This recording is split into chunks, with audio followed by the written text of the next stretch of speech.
everything ran through me. I was running everything, and it slowed the business down. And as I say, the bottleneck's at the top. And so one of the things I remain very focused on is I don't have to control everything. I don't have to be in the know in everything. And we have to develop leaders beneath each of us that are more than capable of doing the job and hopefully doing it better than we are, of course. Welcome to Encouraging Leaders, a podcast that exists to remind CEOs and aspiring CEOs that you are not alone and don't have to lead that way. I'm Mark DeBron, and today I'm joined by a dear friend, CEO in the St. Louis area, Brian Osborne. Brian is the CEO of Christy Industrial Holdings. He's been there for over 30 years serving and stepped into the CEO role of the holding company with 5 operating companies in 2011. I have been witnessing the beauty of his leadership and his growth over the last few years, and I just have gotten to know him, and I want him to be able to share some encouragement with you today. He also has a deep passion for family, for some fun cars, and he also has a passion for culture and building out a beautiful culture where people can thrive. Brian, welcome to the show. Well, thank you so much, Mark. I'm happy to join you, and thanks for those really kind words. Well, it's great to get together. You know, I think about this idea that we want to encourage the younger CEOs that may not have learned it yet, that they don't have to do this alone. I remember when I had to learn that lesson, and it was like hard for me. I don't know why. But I asked the same question for all of our guests. It's just like, where in your life did you learn that lesson, that you didn't have to just be the smartest guy in the room, you didn't have to do it all alone? When did you learn that lesson as a leader?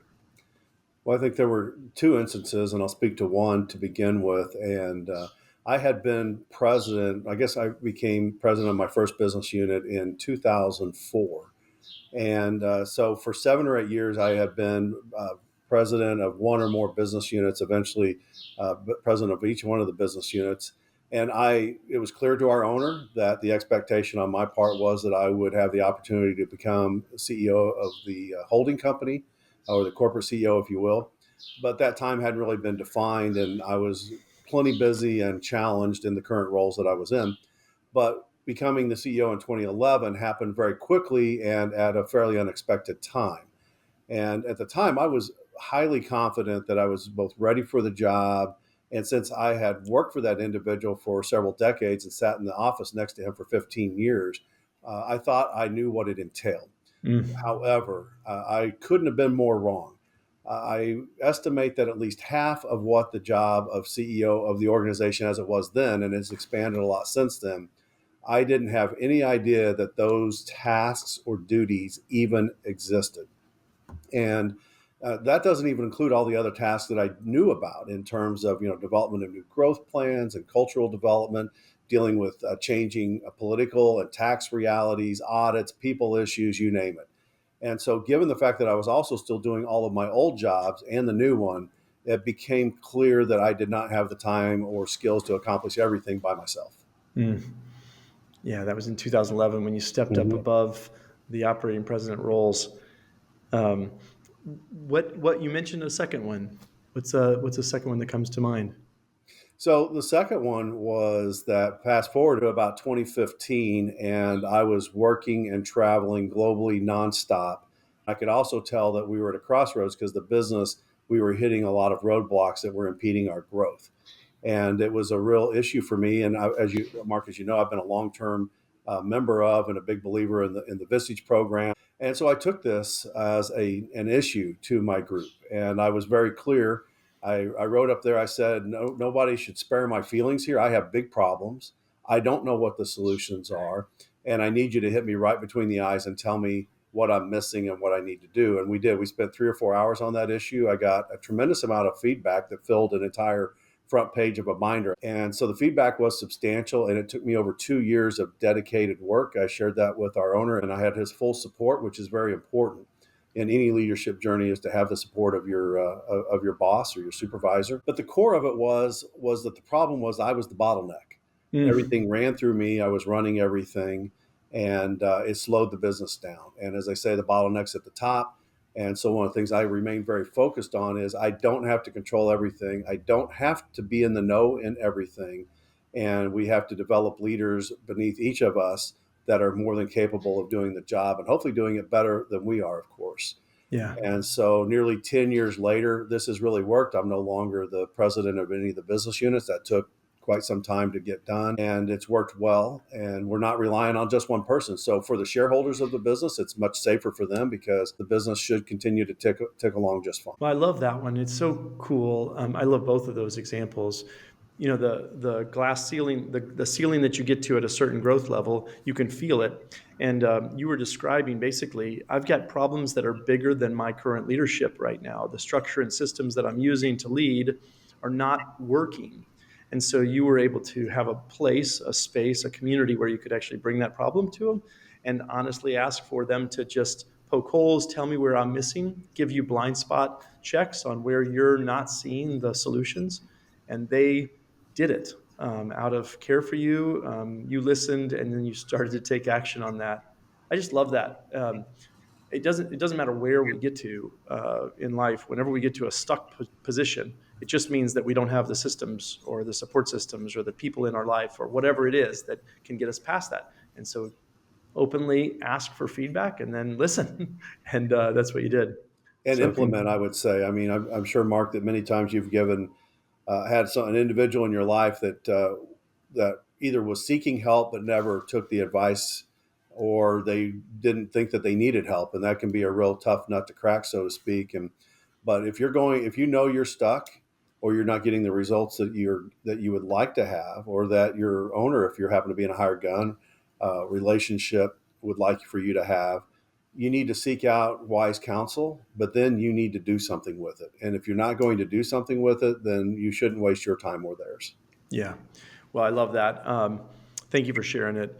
It's such a powerful learning for the folks that are listening. You mentioned that you're a hired gun. You are not a member of the family who owns the business, but you're working for a privately held business and you are serving in the CEO role. Tell me, what do you think is the critical success for being able to be in that kind of a scenario for you? Yeah, that's a great question, Mark. And it's not one that I think is written about very much in either really the leadership publications or other places. If I had to choose one word, it would be alignment.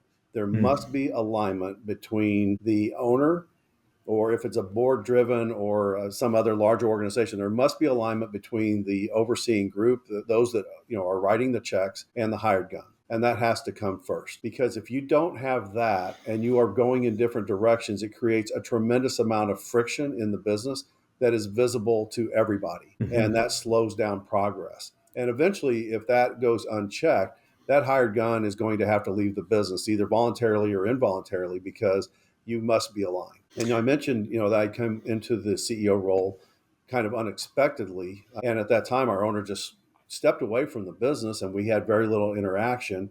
And then that changed when he came back and got more involved. And today, when I'm in town and he's in town, we meet each week. The purpose of that meeting is A, to keep him informed on the happenings of his holdings, and B, is to ensure that we are aligned. And then I can get busy with my week and ensure that the direction that I'm headed in, it meets up with the direction that he has and the vision he has for the business. And that is just absolutely critical to have that.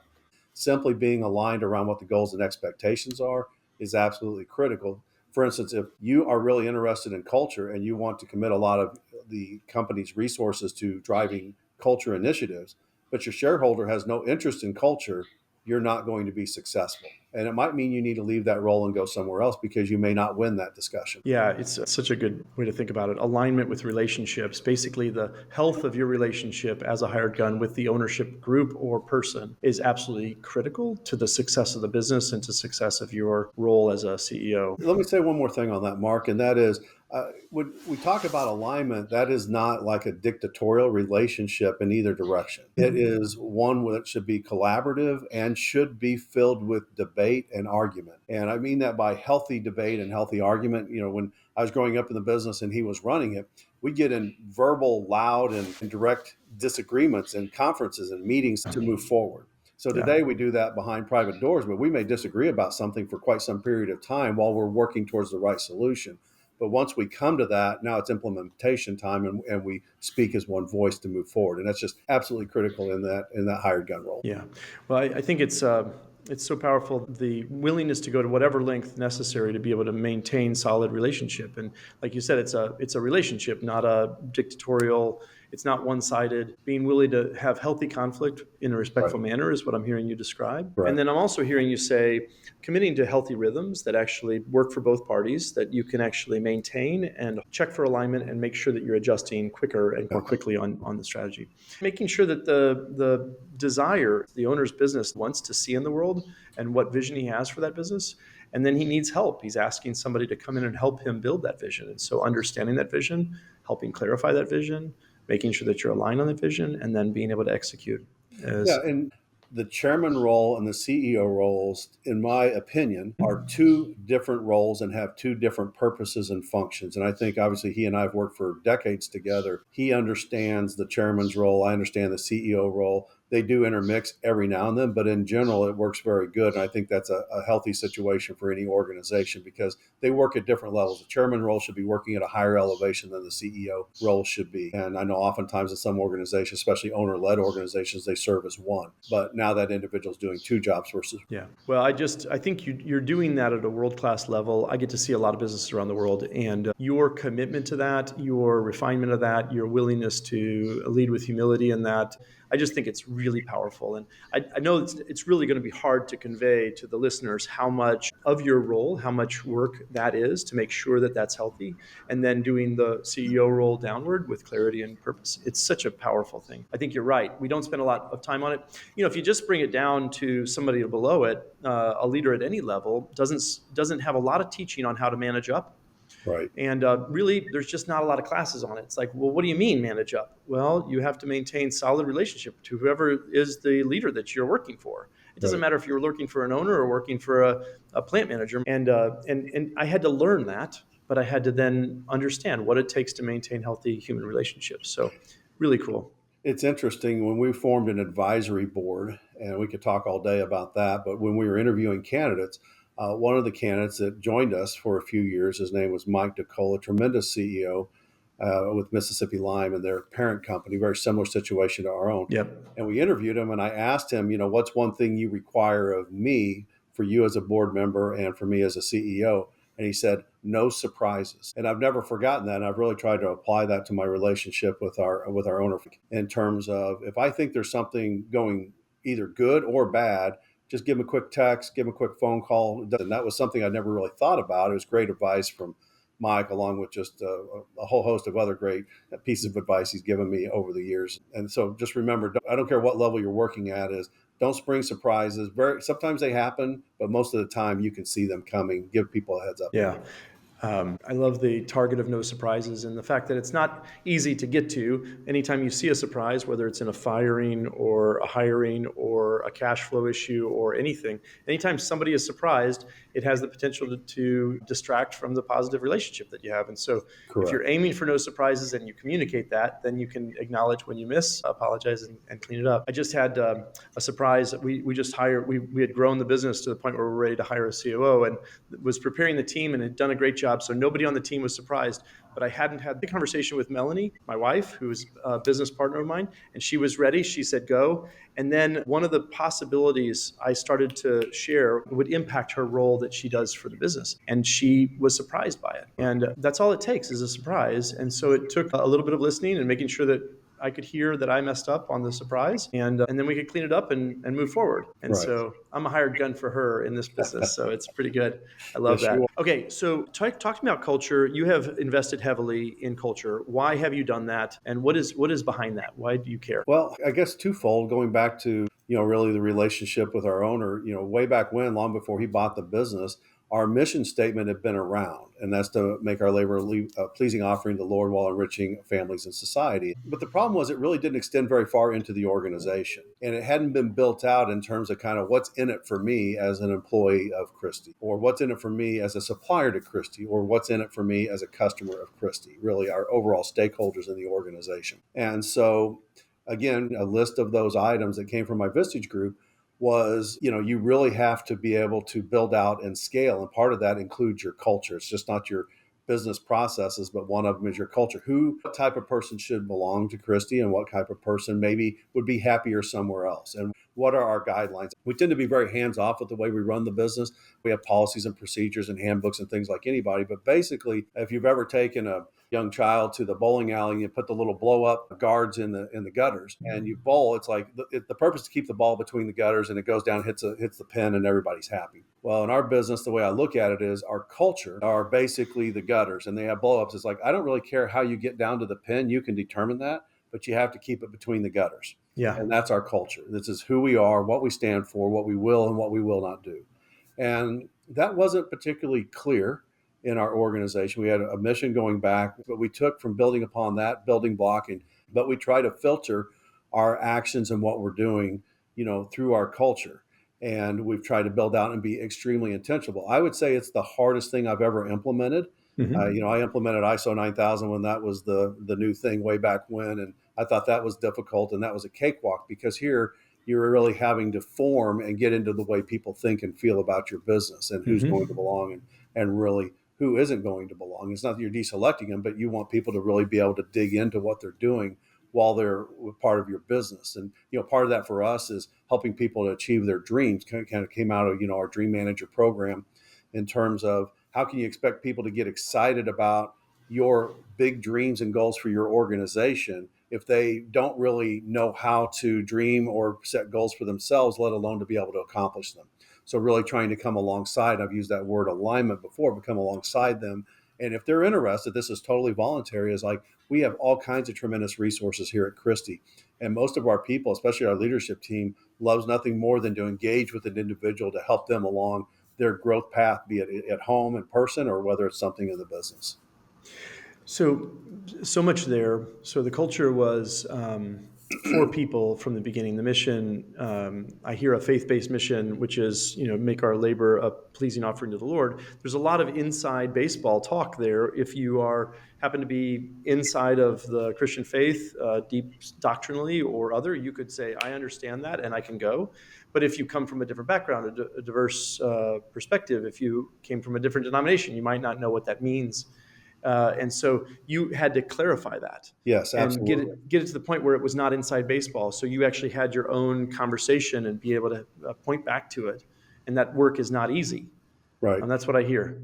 Yeah, and I will tell you that I couldn't have done this without support of our owner. And in fact, because, the culture is his culture, it's his business. He's very instrumental in speaking about that and forming that. And in particularly with the mission at the end of the day is really helping people understand. And of course, we're very clear about this isn't necessarily our expectation of you in terms of these same types of beliefs. However, this is what you can expect of us as your senior leadership team in terms of how we behave. And we're not perfect. We're going to blow it sometimes more often than we'd like to.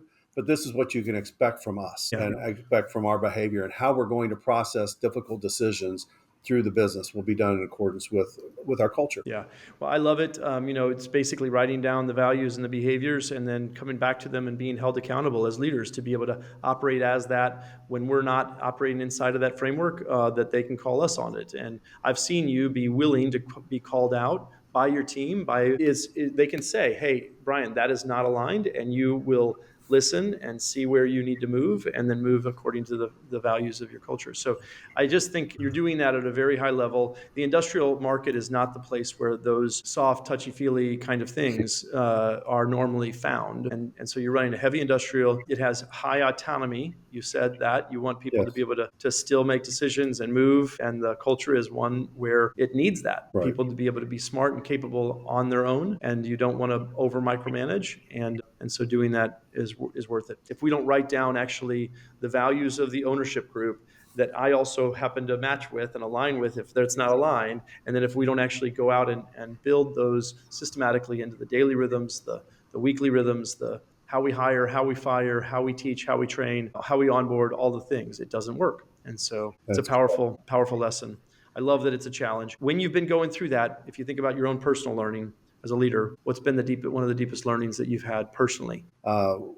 Way harder than expected. And when you're trying to say things simply and succinctly, it's very, very difficult to do. And the second piece of it is even after you have alignment from maybe a small team that's working on the overall messaging, then rolling that out, you can really get hit with some unexpected consequences. Somebody will bring something up. It's like, hey, that's all great, boss, but did you think about this? And you're like, wow, I really didn't. And now we have to back up and start again on some piece of it. And we've had that. And I think, we rolled, it was just called Vision 2020 when we first started. It started in 2017. We said by the end of 2020, we would have the culture fully developed and implemented, which we achieved. But then, there was this unique event that happened to all of us called COVID that did change a lot of the rules and thinking about how the workplace should exist. And then, so a couple of years ago, we did some minor revamps. And one of the things we took the overall culture, the Christy way, as we call it, which I stole that terminology from our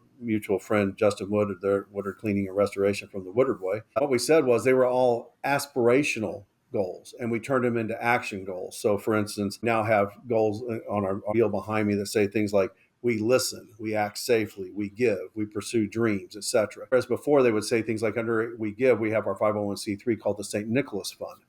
And so it would just said St. Nicholas Fund, but it didn't really tell you anything about it. Well, now it's like, no, we're going to give because part of our mission is to be able to enrich our families and society. Well, the society part is our give back through our charity, which both the company and our families here that work at Christy are able to give to. And so we tried to make it much more action oriented. And that was some feedback that we got. Like, well, what does that mean? St. Nicholas Fund mean? Or what does the Dream Manager mean? And so we turn that into things that are much clearer for ourselves as leaders and our entire work team, or all of our teammates. Yeah, that it's not easy. What I'm learning from what you're sharing is that it's not a project. It's actually an ongoing part of Absolutely. leadership. And so you can't actually finish it. There's no project completion date on culture. No. You have been coaching and developing your team. Every time we talk, I'm sitting there hearing how much you're pouring in and helping them grow into the leader they were meant to be. That happens to be our mission at Encouraging Leaders. So when I'm watching you do it, it's a really cool thing to witness. Tell me, what role does coaching play for you in your leadership role as you have your 5 operating presidents and all the people to help them grow? What does it look like for you? Well, that's an interesting question. I certainly would not be in the seat that I am today without a whole host of coaches and mentors to help me along the way, starting all the way back in grade school. But I firmly believe that part of any successful leader is recognizing that it is a journey, it is not a destination. And as such, we need to continually be looking at growing and moving on. And, I made a little list of people that have had influence in my life and going back. Unfortunately, many of these have passed now because they affected me very young when I was either young or early in my career. But each one of them brought something different in a different area that had they showed up at a different point in time, I probably wouldn't have been open to whatever it is that they were telling me at the time. And I think just simply being open to hearing an alternative way of looking at whatever you're being faced with is absolutely key. And for any leader that is not open to learning and input from anyone at any level is not seriously shortchanging themselves and their organization from what they're able to learn. Because you might learn it from a newspaper, you might learn it from somebody you're sitting next to on the airplane, it might be from the newest member of your production team down on the shop floor. But just being naturally curious about other people, naturally curious about how other businesses operate, I think really leads to growth. Yeah, so I hear on the coachability side, basically, be ready for input. You have to be ready for the learning. Right. And you have seen the value in being curious always, more often, and being able to learn from all kinds of different places. And that's made you into the leader you are today. Well, I'll give you a prime example. When we were looking at, I knew we needed to do something different on our culture. We didn't need a new mission. The mission was solid. We needed to round that out. Mm-hmm. But I knew about what Cambridge was doing when you were leading that organization. I was like, well, I know somebody that's already done that. And I picked up the phone and I called you. And then that's how you and I began working together for a few years. Somebody that had already done it at a high level. And I'm like, I want to do that too. So let me just go learn from them. And that's the key. Be willing to reach out. And I think the other thing, sometimes you got to be willing to pay for it. I mean, sometimes it's a casual lunch and you learn what you need. And other times it takes a lot deeper engagement than that to begin the process, because it can be a lengthy process to move forward. Yeah. Well, I think the reach out thing, it feels like a cheat for me. Like when I want to learn something now, I just reach out to somebody who's really good at it. And then I find out, like, are they willing to share some of the things that they're willing to share, and how do they work together, and what does it look like? And it does literally feel like it can 10x my learning. It's not like a 1x, 1.2x. If I want to get good at golf, I just reach out to the person who's really good at golf and can teach golf really well, and then I get better at golf. I mean, it seems so simple, but for some reason, leadership doesn't we don't think that way as often in leaders. Well, sometimes you're taught not to bother people. And as you move up, I think most leaders who are really, truly great leaders are extremely open to helping other people, even people that they don't know. And this is why it's so important to develop your network, is you don't have to know everybody. And as you know, I'm a pretty strong introvert, but I've learned that if people will approach me and they're looking for some help and they're willing to take it, I always find time for that. And I think Yeah. most leaders are that. Well, you feel the gift that it is to be able to share what you've learned with another human, and so you've felt what it feels like to get the call, and so you're like, of course, that's what it feels like when you make the call, Right. and so why not give that gift to somebody else and let them share? When you think through this last, 15 years or so, or 20 years or 30 years there at Christie, what's a time where it just all came together and you get to celebrate something huge with the team? Fortunately, there's been plenty of those types of events to choose from. We've already talked about the culture, but I think that was definitely one of them that's helped us on our current path that we're on. But I think two things. Number one, and when you're working with someone that is struggling in their role and they're working their tail ends off, it's not a work ethic issue, it's not an intelligence issue, it's not a desire issue. They just don't quite get it yet. They don't have the skills yet. They don't have the knowledge. And then you're able to move them along on their path to where all of a sudden the light goes on and they just take off like the booster engines on the rocket ship just ignited. And I've had the privilege of being part of that a few times. And I would say there's really not much pleasure as a leader that's greater than when you get to have some part in that. And that's truly a wonderful. Yeah, when you're close enough to that human and they let you into their life and they're doing something and you get to be there when that switch opens, when the awakening happens, whatever that is, that allows them to become who they were meant to be. And you get to be along that journey. I If get you're really chills. fortunate, they're in your business, right? Mm-hmm. And so then you get to reap, the rewards of that as well. And it's really fantastic to see it. And our owner has a strong belief that he shares with our teams that is, one of your jobs as a leader. And to be promoted, you have to be A, killing it in your current role, but B, you have to have somebody else ready to step into your role that can do the job at a minimum as well as you, and preferably better than you, which is a high standard. It's easy for me to say those words. It's very hard to do. And, as you know, I had the last presidency I moved away from, I did a year and a half ago. And the business is just really doing very, very well. And I take a lot of pride in that. It's like I'm no longer leading the business, but the team that is leading the business is performing even at a higher level. And that's, I take a lot of satisfaction in. Yeah, you actually got out of the way and allowed somebody to come into the role. They get to perform. You get to be more fulfilled in your life because you get to watch them grow and the business grow. Right. You don't have to control it to enjoy it. It's so cool. Well, I found that joy early on in my career, and I have pursued it fast. I want more and more of it in my life. I want to be seeing more and more people when they reach that point where they unlock and unleash. And it is so fun. Today, my life gets to be filled with those types of things. And I'm giddy a little bit to be able to witness it. So thank you for reminding me of that powerful one. If you go back to the young leader, the step up into president, when you think about that, you're 14 years ago, younger, not as wise, and you're sitting there wanting to share one lesson for that person to be able to take with them through that journey. What would you share with your younger self? Because that's the age a lot of people are at that are listening, or they're just stepping into their first CEO role. What would you share with yourself? That's a great question with an easy answer, Mark, is looking back to when I moved into the CEO role, is go into it with your eyes wide open and accept that you have no idea what at least half of the job actually requires. Ask a lot of questions of the person or persons that have held that job previously, even if maybe you don't like them that much. They have a lot of information that you need that will help you along the way. And then finally, don't make any assumptions around what you think the job entails and be open to outside input into it. So each job is a little bit different, but bottom line is don't assume that you're fully qualified for the job, but also accept that it's okay, because if you're fully qualified for the job, then you're aiming too low. I absolutely love that one. Go into the role knowing that you don't know half the job. It's so much a safer of a spot to be whenever you go in knowing that you actually don't have a clue. And if you can just go into that role, if you're already in that role and you feel it already, that's okay.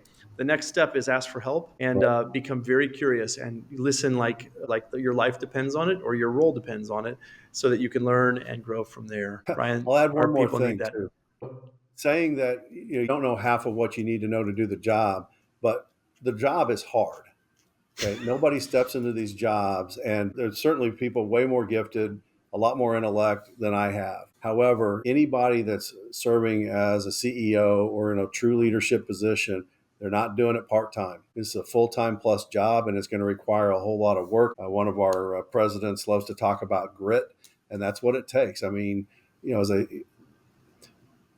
good news is not what you deal with in this role every day. You deal with the problems and they come to your desk because nobody else could or was willing to do what it takes to solve the issue. And so it's now on your desk and the buck stops here and you have to take care of it. And that requires a lot of work. It requires a lot of mental fortitude to keep yourself and your emotions in check and not to overreact to anything. And that just takes time to develop the discipline to do it.